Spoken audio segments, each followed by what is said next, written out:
Olá, alunos do primeiro ano do Colégio Magistral. Aqui é a professora Késia, professora de Física.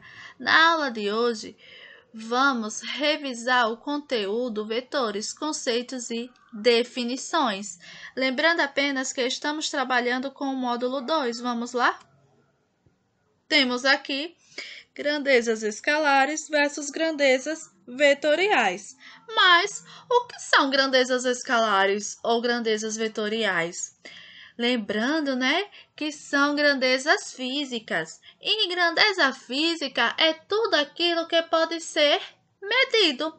Como, por exemplo, temos o tempo, velocidade, temperatura, certo?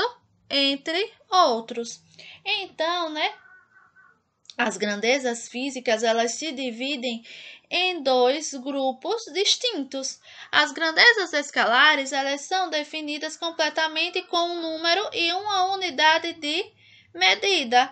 Temos aí o exemplo da massa, volume, densidade, comprimento, tempo, temperatura.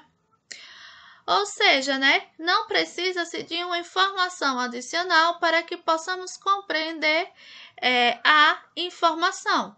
Vamos lá, por exemplo, você está assistindo o jornal e houve a seguinte notícia, que a temperatura em uma determinada capital, certo, é de menos 10 graus Celsius. Imediatamente já imaginamos que naquela cidade, certo, deve estar muito frio.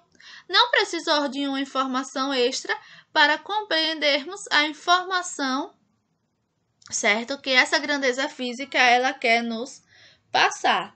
Já as grandezas vetoriais, para defini-las, são necessárias outras informações, certo? Além do número e da unidade de medida, precisamos conhecer também a direção e o sentido. Temos como exemplo de grandezas vetoriais o deslocamento, a velocidade, a aceleração, a força. Todos eles são exemplos de grandezas vetoriais.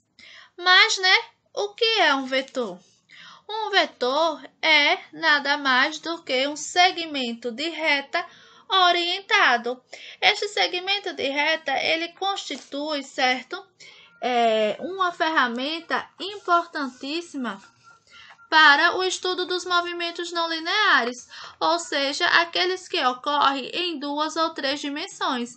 Por meio de vetores, é possível então traçar, por exemplo, a rota de um avião, levando-se em conta a influência dos ventos, ou determinar o comportamento de um corpo sob a ação simultânea de várias forças.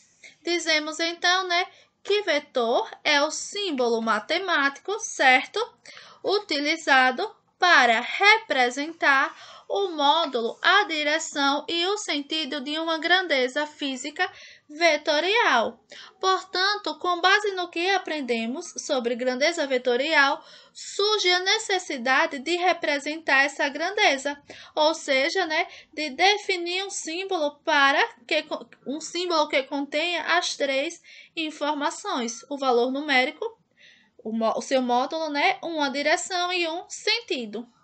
Este símbolo é o nosso vetor, certo? Que está representado aqui. Temos, então, a origem do vetor, a extremidade do vetor, o seu módulo, a direção e o sentido. Lembrando, que este símbolo aqui, certo? A letra com a setinha em cima indica o vetor x. A intensidade é o valor numérico associado ao módulo e acompanhado da unidade de medida. A direção é a reta suporte do vetor. A direção ela pode ser, por exemplo, vertical, horizontal, e o sentido é determinado pela seta do vetor. Então, a setinha do vetor vai determinar o sentido deste vetor, podendo ele ser, por exemplo, para a direita, para a esquerda, para cima, para baixo. Agora, vamos falar sobre as operações com vetores, certo? Para efetuar, operações com as grandezas vetoriais, devemos levar em conta também o seu módulo, a direção e o sentido de cada um deles.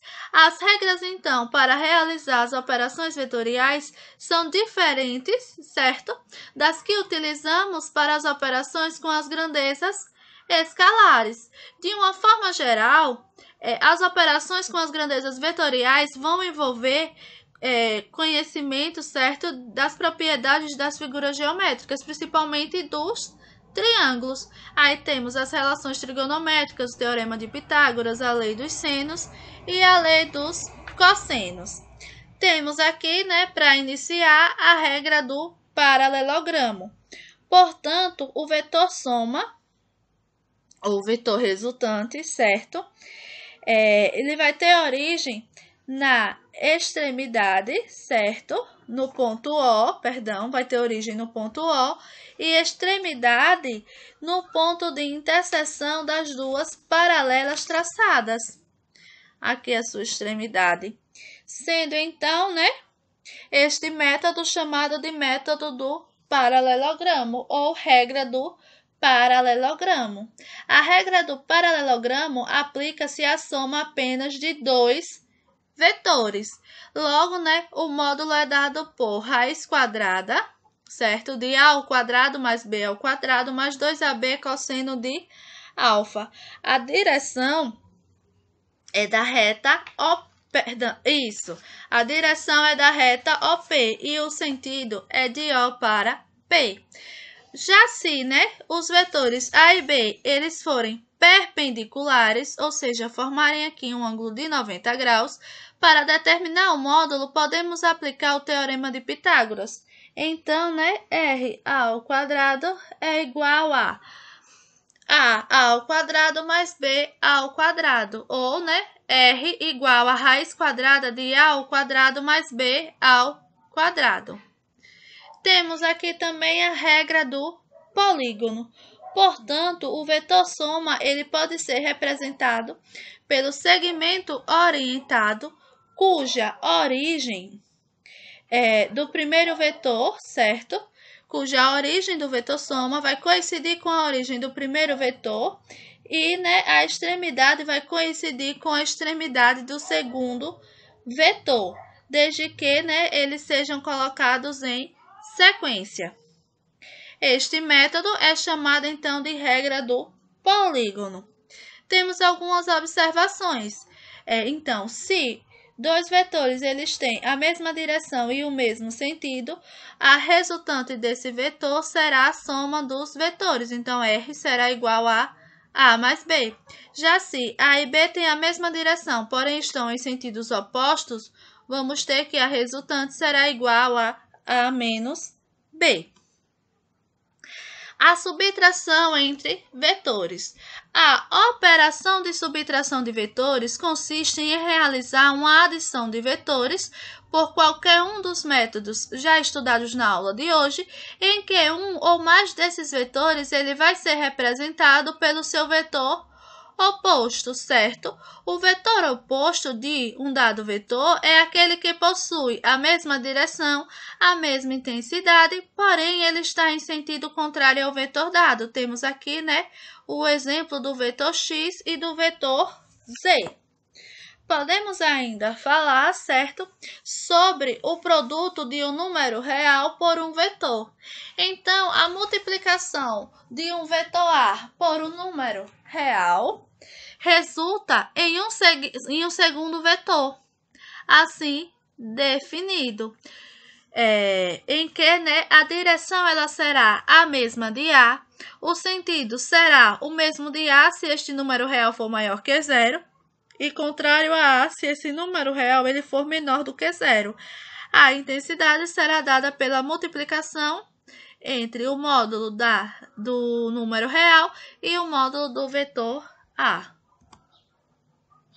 Agora vamos falar sobre as componentes retangulares de um vetor. Consideremos então o vetor A, certo? E os eixos x e y.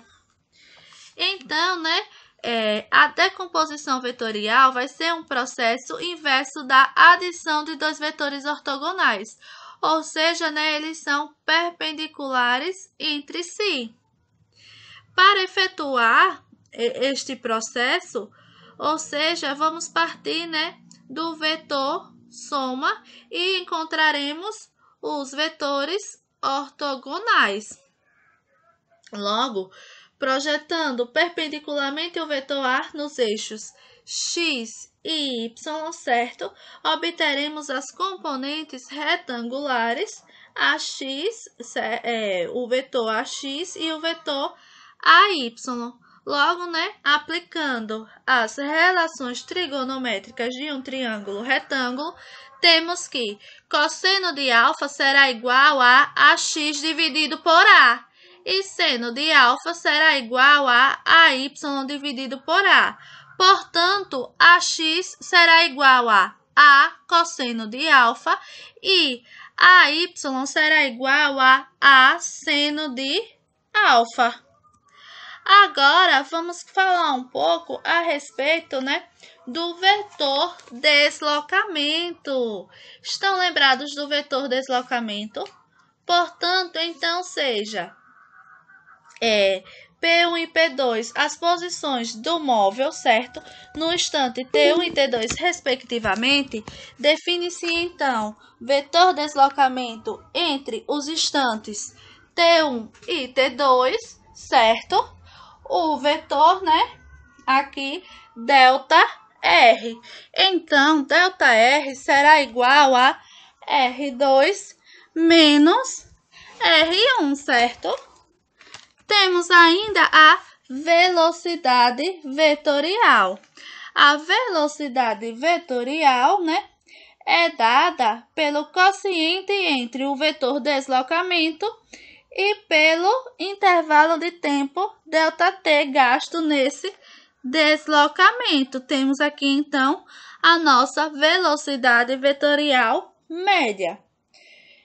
Para um intervalo de tempo muito pequeno, isto é, tão pequeno que ΔT tende a zero, a velocidade vetorial média é denominada, né, velocidade vetorial instantânea, certo? E ela é indicada, né, aqui pelo nosso vetor V. Então, o vetor V será igual ao limite de ΔT, quando ele tende a zero, do vetor velocidade vetorial média. A velocidade vetorial instantânea tem módulo tem módulo sempre igual ao da velocidade escalar, certo? Instantânea. Temos ainda a aceleração vetorial. Falando a respeito da aceleração vetorial, temos que, se um móvel ele tem velocidade vetorial V1, né, no instante T1 e velocidade vetorial V2 no instante T2, então a sua aceleração vetorial média é dada por ΔV, né? Aqui temos o intervalo, né, a variação da velocidade vetorial pelo intervalo de tempo. Quando, né, o intervalo de tempo ele é muito pequeno, isto é, tão pequeno que ΔT tende a zero, podemos encontrar, então, né, a aceleração vetorial instantânea. Então, a aceleração vetorial instantânea é dada pelo limite de ΔT tendendo a zero da aceleração média.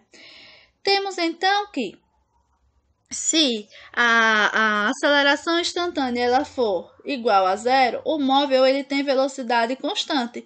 Isso significa, então, que o móvel ele está em movimento retilíneo uniforme. Já se a aceleração vetorial instantânea ela for diferente de zero, vamos ter dois casos. O primeiro caso, a trajetória ela é retilínea. Então, né, o vetor aceleração a aceleração vetorial instantânea, certo? Ela vai ter módulo e direção igual à aceleração escalar. Já o segundo caso nos diz que se, né, a R for diferente de zero, podemos também ter uma trajetória curva, certo? No movimento variado e curvilíneo, um corpo ele está sujeito a duas acelerações vetoriais. Uma é a aceleração vetorial e a outra é a aceleração centrípeta, certo? A aceleração tangencial ela é responsável pela variação da intensidade do vetor velocidade. Já a aceleração centrípeta ela é responsável somente pela mudança da direção do móvel, pois, ela faz variar a direção do vetor velocidade. Espero que tenham compreendido e até a próxima aula.